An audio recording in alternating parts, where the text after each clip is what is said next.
last week I asked the question during a sermon on when it comes to essential ingredients, what are some of the things you think about? And I said, how about when it comes to driving a car? There were several different answers that came from the audience when I asked that question. Some said gas, some said, oh yeah, make sure your battery's right. And I held up my ignition key. I said, doesn't everything start with this? I mean, it's true, unless you know how to hotwire a car, this is an essential ingredient.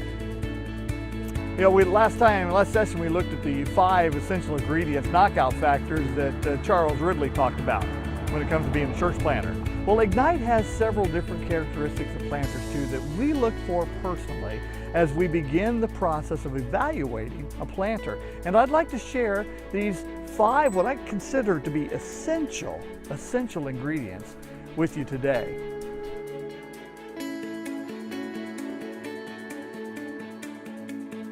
The first of the essential ingredients we look for in a planter, as far as from Ignite's perspective, is we look for a person who has spiritual depth.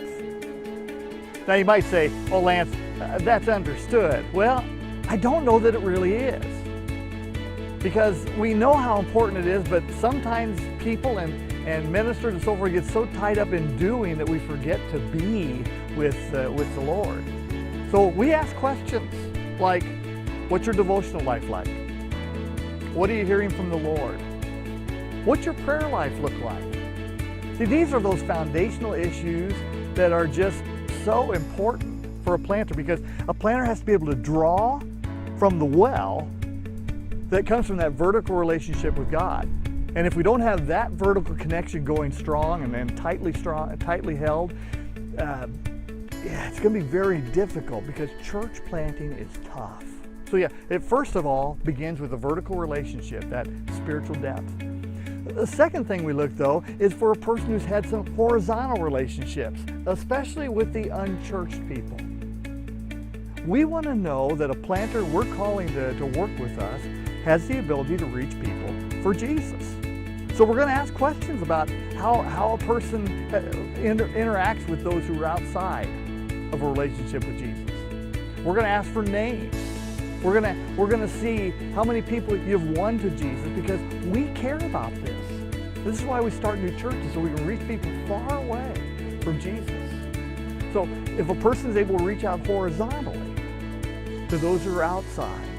And then the second thing, along with the horizontal reach, is the ability to make disciples.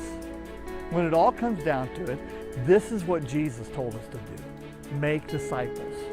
So we not only reach out to those who are outside, but we reach in to build people up. So we're going to find out and ask questions about how many generations of disciples do you have behind you. Paul told Timothy about this in 2 Timothy 2:2. And there were 4 generations identified in that. Paul, then Timothy, and then those Timothy taught, and those that Timothy taught, teaching others. So we'll ask questions about how you've built a discipleship pattern and who you have following you generationally. See, these are 3 critical ingredients. And the last 2 are critical as well.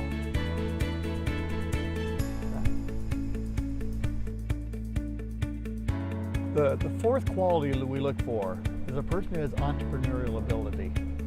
When it's all said and done, starting a new church is a lot like starting a small business. And what that takes is a person who's willing to work long hours, not be afraid of the work, not be afraid to do whatever it takes to make it successful. A person who's willing to give everything he's got to make his project or her project come to life. So there are a lot of different tests you can take, and I would encourage you to go online and look for a test on entrepreneurial ability. But if you've had the ability to start things in the past, you probably have the ability to start a church in the future or present. The last characteristic that we look for is a person who's willing to take risks. Now, Ridley talked about this some, but it's such a critical ingredient for a planter that we just have to include it in here. I'm sitting here on my motorcycle, and I realize the safest place to sit on this and ride it is in my garage. You know, I could sit on this and imagine all sorts of places that I could be riding.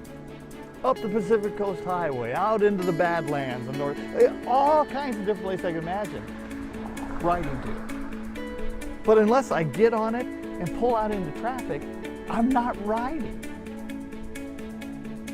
Faith is like that. A person can say they have faith, but we're looking for people who have actually stepped out on faith and risked great things for God. Because a person who's done that in the past is going to be willing to do it now and in the future when God calls. Now these are those characteristics that we look for.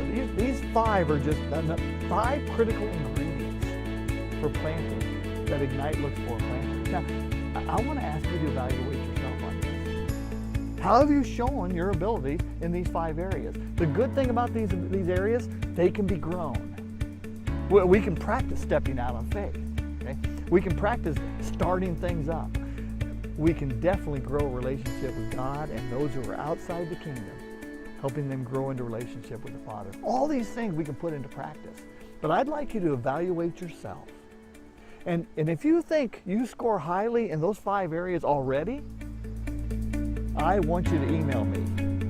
Do it right away. Lance@ignitechurchplanting.com. Again, Lance@ignitechurchplanting.com, because I want to talk to you. These are the people we're looking for to help us start churches that are going to change the landscape of Chicago by bringing people into relationship with Jesus. So again, faith is all about starting it up and taking off. My encouragement to you, put your faith into action by stepping out.